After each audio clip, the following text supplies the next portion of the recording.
नमस्कार, आप सभी का स्वागत है आप सभी के अपने चैनल जय गुरुदेव उत्तराखंड पर।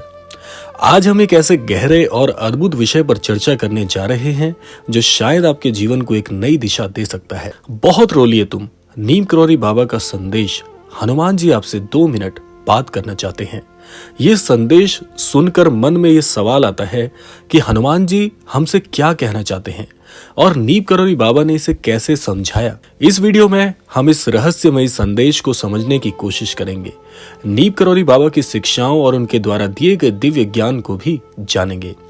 आइए सबसे पहले बात कर लेते हैं महाराज जी की कुछ दिव्य शिक्षाओं के विषय में। नीम करौरी बाबा जिन्हें प्रेम से बाबा जी भी कहा जाता है, एक महान संत और भक्त थे। बाबा का जीवन और उनका हर कार्य हनुमान जी के प्रति उनकी अटूट भक्ति को दर्शाता है। उनके पास आने वाले भक्तों के अनुसार बाबा के शब्दों में ऐसा प्रभाव था कि सुनने वाले के मन की सारी उलझनें और पीड़ाएं मिट जाती थी। बाबा ने हमेशा सिखाया कि मनुष्य के जीवन का असली उद्देश्य अपने अंदर की शक्ति को खोजना और प्रेम में लीन होना है। उनकी सबसे बड़ी शिक्षा थी, प्यार करो और दूसरों की सेवा करो। बाबा के अनुसार ये दोनों ही बातें हमें ईश्वर से जोड़ने का सबसे सरल तरीका है। जब बात आती है कि महाराज जी संदेश हम तक क्यों भेज रहे हैं कि बहुत रो लिए तुम, इसका अर्थ क्या है और हनुमान जी की इसमें भूमिका क्या है, ये संदेश हमें अगर मिल रहा है तो ये वाक्य हमें जीवन के संघर्षों में धैर्य और विश्वास बनाए रखने की प्रेरणा देता है। बाबा ये कहना चाहते हैं कि ईश्वर पर भरोसा रखें और अपनी आत्मा की आवाज को सुनें। हनुमान जी को संकट मोचन कहा गया है। वे सभी दुखों को दूर करने वाले और अपने भक्तों की पीड़ा हरने वाले देवता हैं। बाबा ने संदेश में यही कहा है कि हमारी सारी पीड़ाओं का अंत तो तभी होगा जब हम अपनी आत्मा से जुड़ेंगे और हनुमान जी की तरह अपने कर्तव्य में स्थिर रहेंगे। आज हम यही तो गलती कर रहे हैं जीवन में, हम स्थिर हैं ही नहीं। हम विचार कुछ करते हैं, समझते कुछ हैं, लेकिन कार्य कुछ और करते हैं। हमारी जो चीजें हैं, हमारे जीवन में जो उलझनें चल रही, उनका तालमेल है ही नहीं।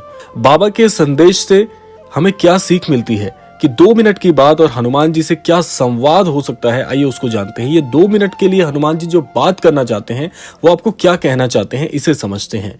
बाबा के संदेश में हनुमान जी आपसे 2 मिनट बात करना चाहते हैं का अर्थ है कि हनुमान जी हमसे संवाद करना चाहते हैं, हमें अपने आप से जोड़ना चाहते हैं। जब हम भीतर से ध्यान करते हैं और प्रार्थना करते हैं तो हम उस दिव्य शक्ति से जुड़ने लग जाते हैं। 2 मिनट का ये संदेश दरअसल हमें ध्यान की शक्ति को समझाता है। ये सिखाता है कि हर रोज 2 मिनट के लिए अपने आप से जुड़ो, अपनी आत्मा से बात करो, अपने मन को शांत करो और खुद में भगवान का अनुभव करो। ये संवाद हमारे भीतर शक्ति, साहस और शांति का संचार करता है। आइए जानते हैं कि बाबा के विचारों का मनोवैज्ञानिक दृष्टिकोण क्या है, इसका हमारे मस्तिष्क पर प्रभाव कैसे पड़ता है। देखिए, मनोविज्ञान के दृष्टिकोण से ये संदेश बहुत गहरे अर्थ वाला है। जीवन में हम कई बार परेशानियों से घिर जाते हैं और निराशा में रोने लगते हैं।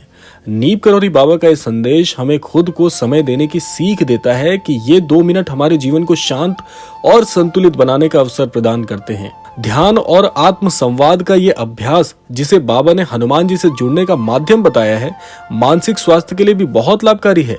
ये तनाव को कम करता है, हमें हमारी समस्याओं का समाधान ढूंढने में मदद करता है और हमें जीवन में एक नई दिशा दिखाता है। आइए जानते हैं कि महाराज जी का ये जो संदेश है, इससे हमें क्या सीख लेनी है। नीम करौरी बाबा का संदेश केवल ध्यान तक सीमित नहीं है, वे सेवा का भी संदेश है। बाबा मानते थे कि जब हम दूसरों की निस्वार्थ सेवा करते हैं तो हम हनुमान जी के जैसे बन जाते हैं, जो अपने भक्तों के कल्याण के लिए समर्पित थे। हनुमान जी के प्रति बाबा की भक्ति ने यह सिखाया कि ईश्वर और सेवा एक दूसरे से परस्पर जुड़े हुए हैं। सेवा ही ईश्वर तक पहुंचने का मार्ग है।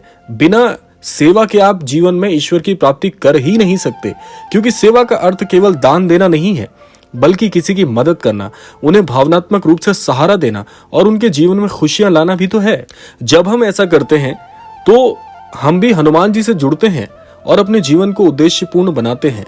आइए जानते हैं हनुमान चालीसा और भक्त की सच्ची प्रार्थना कैसे एक भक्त को एक विशिष्ट भक्त में बदल देती है।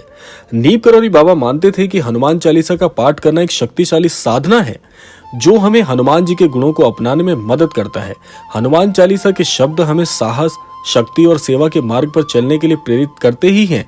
बाबा कहते हैं कि चालीसा का हर शब्द हमें दिव्यता के करीब ले जाता है और हमें याद दिलाता है कि हनुमान जी हमेशा हमारे साथ हैं, हम उनसे अलग कभी हुए ही नहीं। हमारे दुखों को दूर करने वाले ये सारे संदेश महाराज जी इसीलिए भेजते हैं ताकि उनके भक्त उनकी शिक्षाओं से कुछ सीख सके। महाराज जी कहते हैं, अपने अंदर के हनुमान को जगाओ। इस संदेश का मतलब यही है, बहुत स्पष्ट मतलब है इसका, कि आपको अपने अंदर छिपे हुए श्री हनुमान जी को पुकारना है। एक बार पुकारेंगे तो श्री हनुमान जी स्वयं आपके सामने प्रकट होने की शक्ति तक रखते हैं। आइए जानते हैं संदेश हमें क्या बताता है। देखिए, यह संदेश हमें यह प्रेरित करता है कि हम अपने अंदर के हनुमान जी को जगाएं। इसका अर्थ है कि हम हनुमान जी के गुणों को अपनाएं। साहस, भक्ति, सेवा और समर्पण, हनुमान जी में सभी गुण थे और बाबा ने हमें बताया है कि अगर हम भी अपने जीवन में गुण अपनाते हैं तो हम अपने हर दुख से स्वयं ही पार पा सकते हैं। हनुमान जी का अर्थ केवल एक देवता से नहीं है, बल्कि एक ऊर्जा, एक शक्ति से है जो हर किसी के भीतर मौजूद है। जब हम अपने अंदर के हनुमान को पहचानते हैं तो हमारे अंदर की सारी नकारात्मकताएं समाप्त हो जाती हैं। तो इससे निष्कर्ष क्या निकलता है, संदेश का सार क्या है, क्या इसमें सीखने वाली बात है? देखिए, नीम करौरी बाबा का इस संदेश की बहुत रोलिए तुम हमें प्रेरित करता है कि हम अपनी परेशानियों से ऊपर उठें और अपने जीवन में एक सकारात्मक दृष्टिकोण तो अपनाएं। हनुमान जी से 2 मिनट का संवाद हमें बताता है कि हमें खुद को समय देना चाहिए, खुद से जुड़ना चाहिए और भगवान की भक्ति में खो जाना चाहिए। हम स्वयं को समय देते ही कहाँ हैं?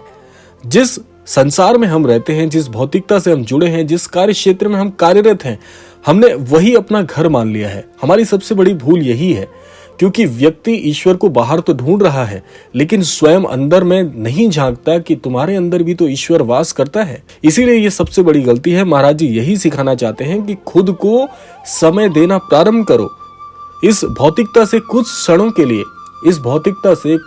के लिए आपको अलग होना है, स्वयं को पहचानना है। जब हम इस दिव्य संदेश को अपनाते हैं तो हमारी समस्याएं छोटी लगने लग जाती हैं और हमारे भीतर एक नई ऊर्जा का संचार होता है। नीम करौरी बाबा का यह संदेश हमें अपने जीवन में सच्चे आनंद और शांति की ओर बढ़ने के लिए प्रेरित करता है। तो आज का यह संदेश केवल इस बात पर आधारित नहीं है कि हम अपने जीवन में परेशानियों का रोना रोते रहें। महाराज जी तो यही सिखा रहे हैं कि जिस जीवन में तू इतना रो रहा है, जिस जीवन के लिए तू इतना परेशान है, सही मायने में तो तेरे साथ है ही नहीं। ये जीवन जिसे तू जीवन मानता है, ये जीवन क्षण भर के लिए भी जीवन नहीं है, क्योंकि जिस जीवन को तू खो रहा है, अर्थात जिस समय को तू खो रहा है, क्योंकि समय ही तो जीवन है, इस समय को पहचान कर यदि कुछ क्षण अपने साथ बिताएगा तो तुझे हर इष्ट की प्राप्ति हो सकती है। इसीलिए महाराज जी का इस संदेश पूरी तरह से एक प्रेरणा स्रोत है। आज के इस क्रमांक को जो भी अनन्य दर्शक सुन रहे हैं, इन बातों को यदि आप थोड़ी गहराई से समझने का प्रयास करें तो जीवन का सारा सार इन शब्दों में छिपा हुआ है। इसीलिए मैं हमारे सारे अनन्य दर्शकों से एक बात जरूर कहना चाहूंगा कि इस क्रमांक को पुनः एक बार शांत मन से आप अवश्य सुनिएगा। आपको एक एक शब्द, एक एक बात जीवन के लिए परिवर्तनकारी लगेगी। आपका निश्चित तौर पर विचार करने की शक्ति, आपके सामर्थ्य की शक्ति और जीवन को देखने का दृष्टिकोण, ये तीनों परिवर्तित ना हो जाए तो आप मुझे कमेंट बॉक्स में अवश्य लिखिएगा। एक बार इसे पुनः थोड़ा समय निकालकर दोबारा सुने। आपका पूरा जीवन बदलने की सारी बातें इस क्रमांक में छिपी हुई हैं। तो कैसा लगा आपको ये क्रमांक, अवश्य हमें कमेंट बॉक्स में बताइएगा। और जल्द ही हम आपके लिए लेकर आने वाले हैं एक प्रश्नोत्तर से जुड़ा हुआ एक Q&A, जिसमें हम आपके सारे प्रश्नों को रखेंगे और उन सारे प्रश्नों का प्रत्युत्तर आपको देंगे। तो जल्द ही ये आने वाला है, इसीलिए हमारे चैनल के साथ जुड़े रहें। और जो भी नए अनन्य दर्शक इस क्रमांक को पहली बार सुन रहे हैं, चैनल को सब्सक्राइब करना बिल्कुल मत भूलिएगा, क्योंकि महाराज जी से जुड़ी जानकारी हम रोजाना लेकर आते रहते हैं। और आप सभी के कल्याण की कामना करते हुए इस क्रमांक से विदा लेते हैं। और विदा लेने से पूर्व समय है रोजाना की प्रार्थना का। यही प्रार्थना करना चाहूंगा कि श्री महाराज जी सभी को सन्मति और सद्बुद्धि की प्राप्ति कराएं और इस संपूर्ण सृष्टि का, संपूर्ण लोक का कल्याण हो। इसी कामना के साथ विदा लेते हैं। मिलते हैं अगले क्रमांक में, तब तक के लिए जय श्री राम, जय गुरुदेव, जय उत्तराखंड।